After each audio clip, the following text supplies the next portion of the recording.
Hey guys, welcome back to another episode on my channel. Today, I wanted to talk about the Pokemon Company, more specifically my opinions on their more modern games and generations, and just talk about exactly why me and a lot of other people find these games to be, well, disappointing, to say the least. Anyways, I hope you guys enjoy. Without further ado, I'm gonna get into it. The Pokemon Company was founded in 1998 as a joint venture between Nintendo, Game Freak, and Creatures Incorporated to oversee the franchise and business related to the popular game and anime franchise, Pokemon. Over the years, the company has expanded its reach to include merchandise, movies, trading card games, and more. Today, Pokemon is one of the most recognizable and successful entertainment franchises in the world, with a dedicated fan base and a vast array of products and experiences. However, Pokemon used to be praised for its innovative 2D pixel art designs, and it seemed for a long time that with every new game's release, the graphics were becoming undeniably exponentially better. With the release of the latest generation of Pokemon games, some fans, including myself, have expressed disappointment with the changes made to the series' graphics. One of the main reasons why some fans dislike modern Pokemon game graphics is the shift from 2D to 3D. While this change may seem like natural progression, many fans feel that the 2D graphics were a defining aspect of the franchise, and the switch to 3D has resulted in a loss of charm and character.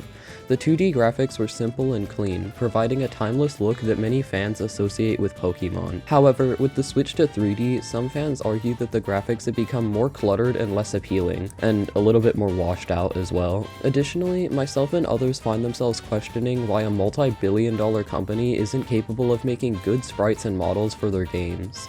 Their complete inability to make good 3D models and animations is actually embarrassing for their company, and it really shows how kids today will play literally any game regardless of quality, and it's kind of disappointing. Namely, the comparison between the graphics in any other game that came out in the same year of the past few generations is appalling. When comparing Pokemon Sword to any of its competitors, it's easy to see what games companies actually at least try to put out good-looking games. Some people might try to argue that Pokemon is just making a stylistic choice in making their games look the way that they do. To the former, I have Cuphead to offer. Cuphead is an amazing game that's been praised time and time again for its innovative art style and captivating theme around 1930s cartoons. A stylistic choice is this game's art style. A blatant display of laziness is Pokemon's recent installment into their game's catalogs. Technical issues are also of no shortage within the graphics, from low-resolution textures, slow frame rates, and Pokemon behaving in a way that should be impossible. There is certainly no shortage of examples. For somewhat obvious reasons, Pokemon fans feel that this level of quality and care is subpar in comparison to the previous games in the franchise.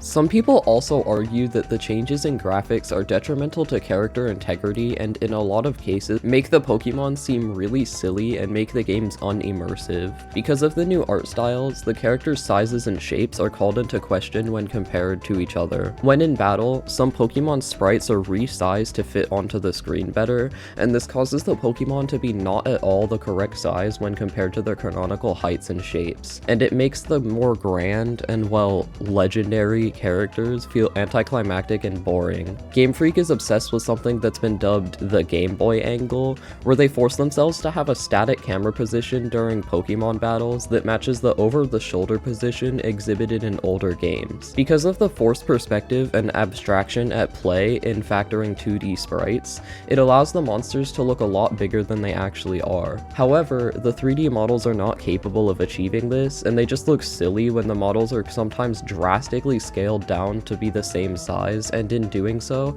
Game Freak completely tanks the likability of some character designs. The design of the Pokemon themselves has also come under fire in recent years. While the franchise has always had a wide variety of creatures to collect and battle, many fans feel that the designs of recent Pokemon have been too gimmicky and lacking in creativity.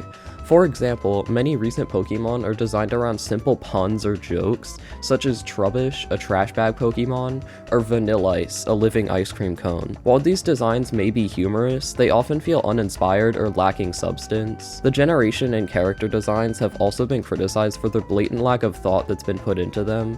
Most of the arguments that I've heard against modern generation region designs is that they're too similar to each other. Most of them take a mostly formulaic approach that have basic towns, one or two big cities, and some forests in between.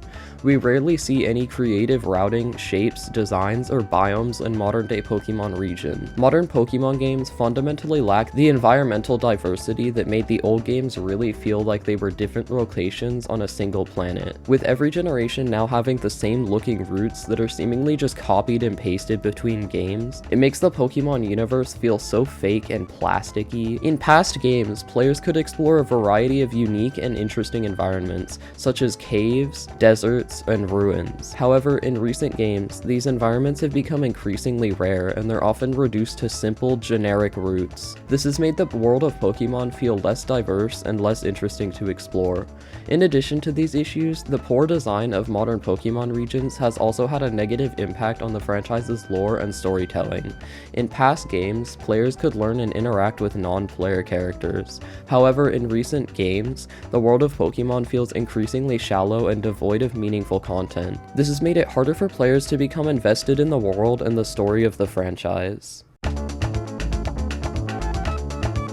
As the franchise has evolved and progressed, it's become increasingly more apparent that the games suffer from a number of gameplay issues, as well as a tendency towards hand-holding.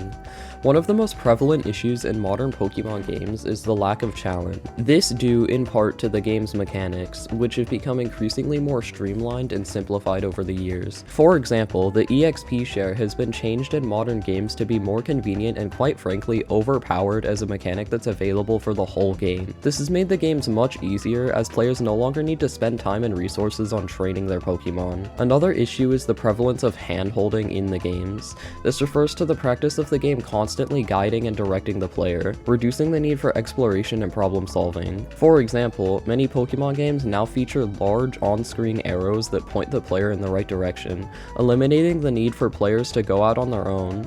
Additionally, the games often feature abundant tutorials and prompts, such as 20-minute long, ugly corporate plastic cutscenes that explain features to the player that are so abundantly easy to understand that it defeats the entire purpose of the cutscene, which can take away from the sense of adventure and exploration that the original games made so captivating. The problem with these issues is that they reduce the sense of accomplishment and satisfaction that comes with playing the games. When everything is handed to the player on a silver platter, there's little incentive to think critically or use strategy. Moreover, when the games are so easy that the players can breeze through them without any real effort, this takes away from the sense of challenge and achievement that's integral to the Pokemon and general video game experience.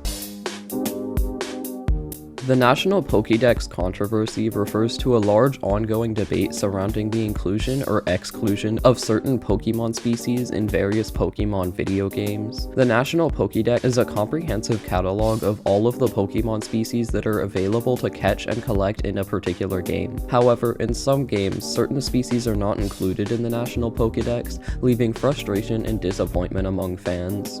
The controversy surrounding the Natural Pokédex began with the release of Ruby and Sapphire. In these games, several species from previous games in the series were not included in the National Pokédex, meaning that players could not transfer these Pokemon from previous games into their new saves. This decision was met with widespread criticism from fans, who felt that the exclusion of these species was a betrayal of the franchise's commitment to continuity and collectability. The controversy was reignited with the release of Pokémon Black and White for the Nintendo DS. In these games, the National Pokédex was divided into two parts: the Unova Pokédex and the National Pokédex.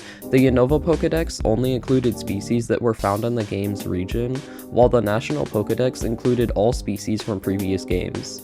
This decision was made in order to promote exploration and discovery within the game's new region, but was met with criticism and mixed reactions from fans. Some felt that the division of the Pokédex was a necessary change that added depth to the game, while others felt that it was a restriction and limited players' ability to transfer their favorite Pokemon from previous games. The controversy surrounding the National Pokédex has continued to present day with the release of Sword and Shield for the Nintendo Switch. In these games, a large number of species were not included in the National Pokédex, leading to a significant amount of backlash from fans. This decision was made in order to optimize the game's graphics and gameplay, but in my opinion, a multi-billion-dollar company should be capable of making their game able to process some little cartoon creatures. I don't know if you guys can hear it, but there is a lawnmower outside my window right now.